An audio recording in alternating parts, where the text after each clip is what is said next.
Are you somebody that's brand new to trading and you don't want to make the same mistakes that someone like myself did when they first got started? Well, in this video, I'm going to share 10 simple tips to help you get started on the right track so you don't have to make those same mistakes that I made when I first got involved in trading. Let's get right into it.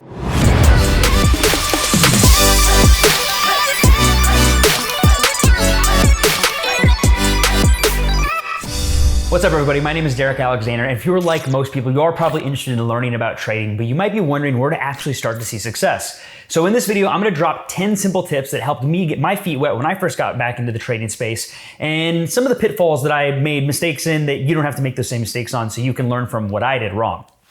Now, before I begin, just a quick reminder and a disclaimer that none of this is actual financial advice. I'm not a financial advisor. As with anything that you invest in, you have to accept that you are investing at your own risk, and any investment that you get involved in, there's always going to be the possibility that some of your money or even all of your money could be lost. This video is just simply my own personal experiences, and it's designed to just share what's worked in my life, but also the mistakes that I've made in my life as well, so you can take those experiences from me and navigate them on your own journey of success. And this leads me to tip number one, which is not to trade money that you can't afford to lose. This means that if you're not in a position to lose the money that you're putting in the markets, then you should not be trading that money in the first place. This is because all of the different trading environments and investments in the world carry different risk. And if you're not prepared to lose what you put in the markets, then you could lose out on potential earnings. But instead, if you can save enough until you have money to play with comfortably, then if you do have any losses, it's not going to be as dramatic and emotional for you and your outcomes of your life or whatever you're trying to achieve. See, people often trade in different platforms and expect to get a lot of money back relatively quickly, but they don't consider the possibility that the trading environment that they're using or the instrument that they're putting in the markets or that they're trying to test could lose its value or could just not work or basically become obsolete. So just as an example, if you're to go into stocks and a company goes bankrupt, well, that stock might be worth practically nothing, or a crypto coin may be worth practically nothing and then loses its value over a certain amount of time. Well, even if you held onto that stock for decades and that company was then profitable, it could take years for that company to reach a point where you get back your initial investment that you put in the markets. So then you're spending years of your lives negatively affected from that experience. But if you have money that you can afford to lose, then during that period of time, you're going to be okay. One dangerous scenario that people have is they put all of their eggs into one basket. They become too emotional. They get really excited about potential returns or the opportunity of a specific type of trading investment. And then they put all of their money, all of their capital into one thing.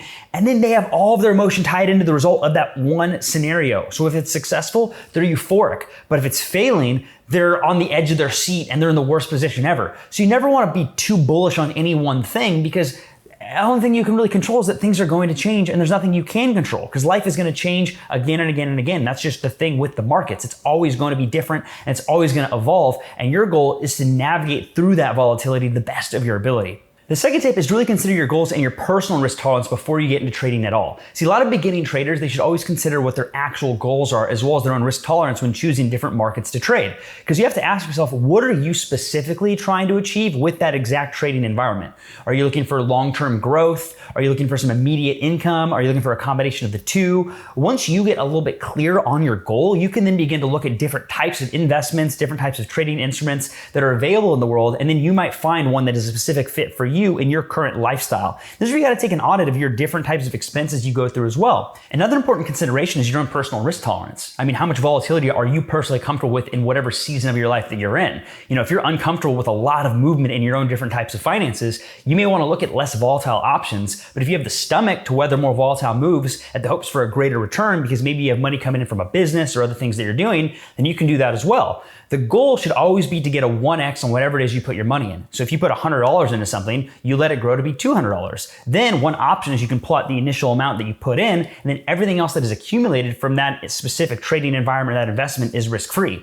Now that could happen in a day or that could happen in 10 years, but that allows you to continue to do this game of doubles, which Patrick Bet-David talks about, which I really like. Another option you could do too is you could also dollar cost average, where you gradually add more capital into a different platform as it grows. But in general, either way, you just want to make sure that you understand your own season of life that you're in, so you can assess risk differently based on where you're at right now. Maybe you're in your early 20s and you can take bigger risks. Maybe you're about to have a kid and you got to be a little bit tighter with the things you put your money into. The third tip is really just about diversification. It's just the process of spreading your money out into a ton of different things, big variety of stuff, a soup of different options, which could be stocks, bonds, real estate, crypto, forex, commodities, traditional businesses. You really can choose. You really name it. But whatever it is, diversifying where your money sits can only help reduce risk because you're never fully leaning on one specific result or one thing. It puts you in a position where if one thing goes belly up, you have your money sprinkled into other areas that you can rely on, so you never have to worry about a specific rainy day taking place. So one example of a diversified platform could be ETFs, which are exchange traded funds, because these vehicles, what they do is they offer instant exposure to various asset types without purchasing each one individually. So the cool thing about this is they provide built-in diversification because they compromise many different underlying holdings. So just as an example, we can look at cryptocurrency. If you have $100 in like Bitcoin and you're holding on to just Bitcoin, well, maybe instead of having $100 just in Bitcoin, you diversify that $100 into 10 different coins, so you aren't reliant on just the movement of Bitcoin with your investments or your finances, but you're relying on other coins as well, so you can have a hedge based on those different movements that may happen. The fourth tip is to start staying more informed about current events that could affect the markets that your money is actually in. One thing that you have to be certain of in this world is that the one thing that you can never change is the fact that things are always changing. When you have money in the markets, you're basically accepting the fact that news, the economy, social norms, there's basically this ever-changing landscape of events that can completely shift and impact your money. And it could happen for the better or it could happen for the worst. But one thing you can guarantee is that staying informed about current events that could affect the markets as well as the world news is super important, so you can monitor and understand how these events can adjust the price of different assets that you might be holding. So just as an example, if there's a natural disaster like a hurricane or an earthquake, the stock prices of companies that sell products or services that disaster could impact could definitely go down. But if you aren't checking in on current events, then there's no way that you would know that. See, there are many websites that offer free tools or resources or options that give economic breakdowns and even show the volatility of the markets on those days with a green or a red color to represent low, medium, or even high impact. And either way, whether it's red, orange, green, blue, doesn't matter, it's gonna just help avoid situations where you can get really hurt. Just another scenario, let's say that a war is about to break out somewhere and it's likely that different investors would want that information ahead of time to see how it can affect their own holdings if it affects that specific area. Well, generally when there is a war or political instability, the stock market will tend to go down because people become worried about their future. Just as an example of this, in October 2002, when the United States invaded Iraq, the Dow Jones, the industrial average, dropped from 9,500 points to 7,600 points in the weeks that were following that invasion. But the reason why is because investors were worried about how the war would impact the economy. See, people that stayed plugged into the news and the tempo of the markets, they could have liquidated some of their holdings to avoid that drastic shift in the change of price. But a lot of people that weren't aware, they got burnt. Another example of how current events can impact the stock market is the Greek debt crisis. The Greek debt crisis began in 2009 and it lasted for several years. And during this time, the stock market in Greece, when it crashed, a ton of investors pulled their money out of different types of Greek stocks and bonds. And this is because investors were worried that Greece would basically default on all of its current debts that it was holding. But what it did is it left many people who maintained those positions in a horrible spot because they basically were late to the party.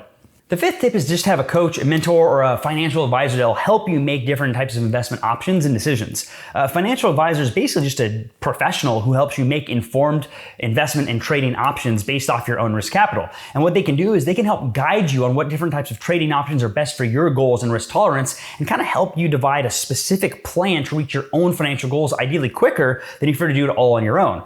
They can kind of narrow that path for you so you can figure out, okay, this is actually what my risk is, even though I thought it was over here. So just as an example, let's say that you're really interested in getting involved in the stock markets. You want to start trading stocks and holding stocks. So you might meet with a financial advisor to discuss your different types of investment and trading goals and then learn about the different types of stocks that you could have available. And then the advisor could help you decide which ones of those stocks are actually right for you and advise you on how to buy and sell them based off of the amount of money you currently have coming in from your job or your business or whatever work that you have. Another example of what this would look like would be if you were considering buying a home, for an example. A financial advisor, they would actually be able to help you figure figure out how much money you really need to save each month to afford a down payment, and they could even advise on how to invest your money so it grows over time to help outweigh the cost of whatever mortgage you're going to get, as well as the interest rates that you can really afford in the market at that current climate. So it's really just important to note that not every single financial advisor is created equal either. So just make sure to do your due diligence, do your research before selecting an advisor, and ask for referrals from friends or family members who have used an advisor in the past. And the biggest thing is just mentorship, right? It's always key to make sure, but you do not want to get wrong advice when it comes to something that is as important as your money.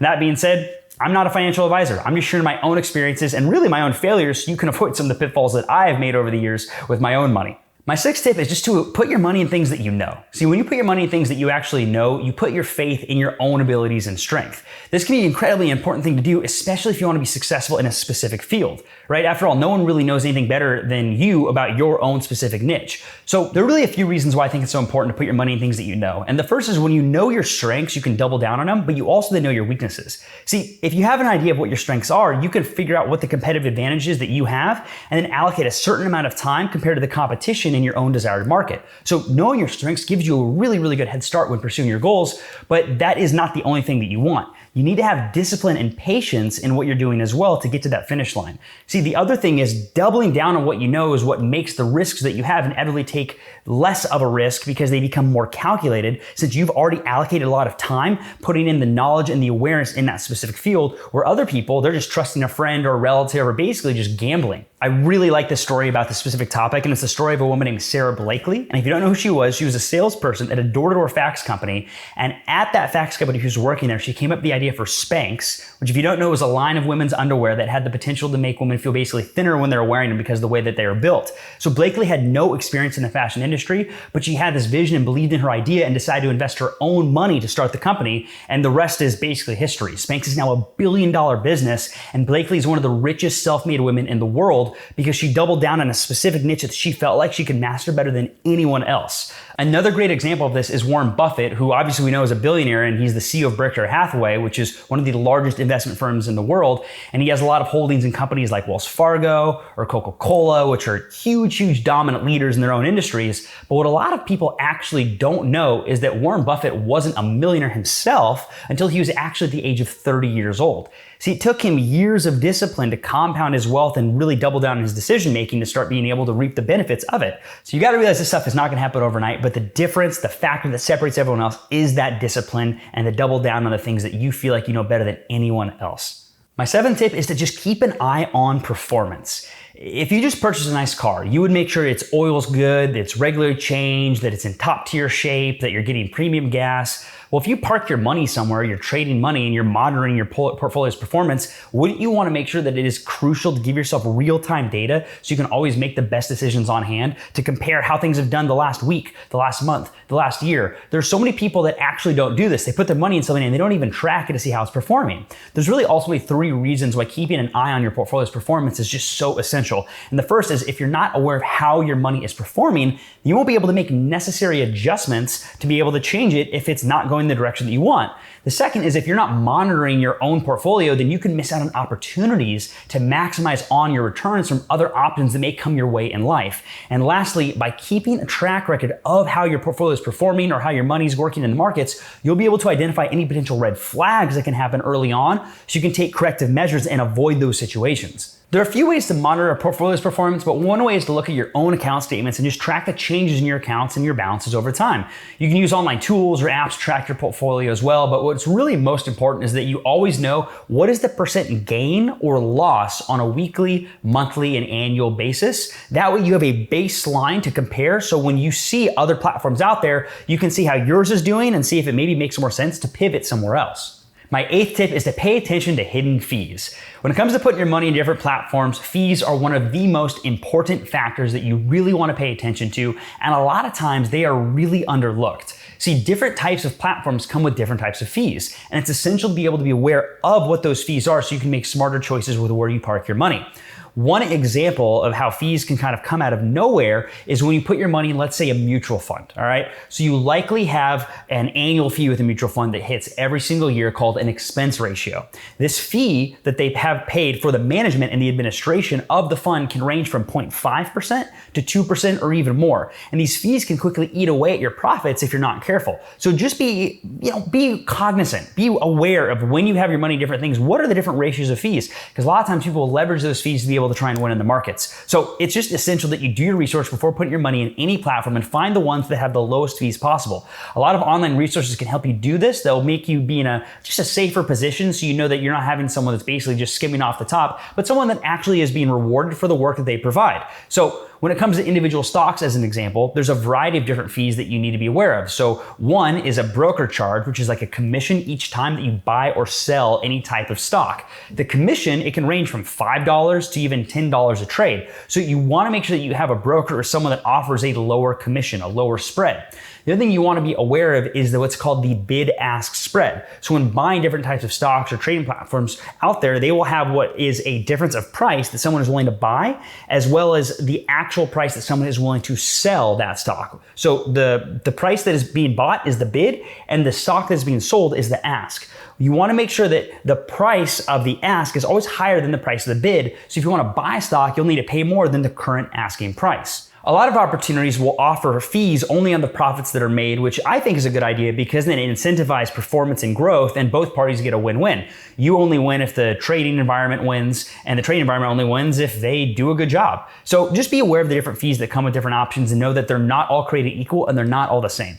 Number 9 is understand what a disciplined trading environment is, a disciplined investment approach. It's essential to long-term success because without it, you're going to be tempted to make rash decisions, quick decisions, in an attempt to try and play the markets and earn big profits very quickly. But this can lead to a disastrous seed of consequences if you are not careful. I really respect people like David Ramsey and people that have built compounded wealth over the years because they understand the long-term value. So instead of just trying to think of quick gains, you have to have a plan to stick with whatever you're doing. And that means being patient and not overreacting to short-term market movements. It also means resisting the temptation to take unnecessary risks to just boost your returns. Sometimes you may have a losing month, a losing week, but if you know the overall plan of what you're doing and you can stay disciplined in it, then you're not going to be distracted. Instead of putting your money in one thing where it works good for a week and the next week it doesn't work as well, and then you move it to another thing, and you're just basically moving your money over and over and over again to whatever's the next shiny object, which is going to hit you on fees with those different platforms. Then you're not going to have any type of consistent platform that you can rely on that's going to create any type of predictability or stability in your life.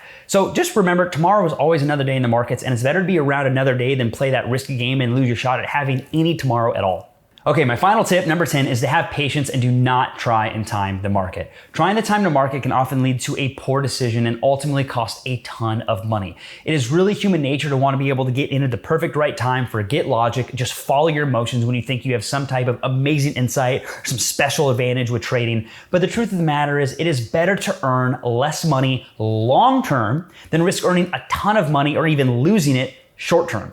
Even if you do earn a lot, you're earning a lot at that specific time. And with the habit of going big and being impatient, you may not lose that time, but sooner or later you can catch a major mistake in your own trading experience and get absolutely burned and crushed, which can then lose all of the profits that you were taking those risks to gain in the beginning and even that potential principal. So just don't do it. Have a long-term strategy that may not be aggressive, it may not be sexy, it may not be exciting, it may not be leaning on a Lamborghini, but it's something that you can lean on for many years to come, and it's something that you can rely on as you build the future by your own desired outcome. So those are my 10 tips. If you like this video, please comment, like, subscribe, and turn on post notifications. I'm going to continue building this YouTube channel up and giving tips and just basically sharing the mistakes that I made so you can avoid some of those pitfalls and start seeing more and more success. Again, this is Derek Alexander, and I will see you next time.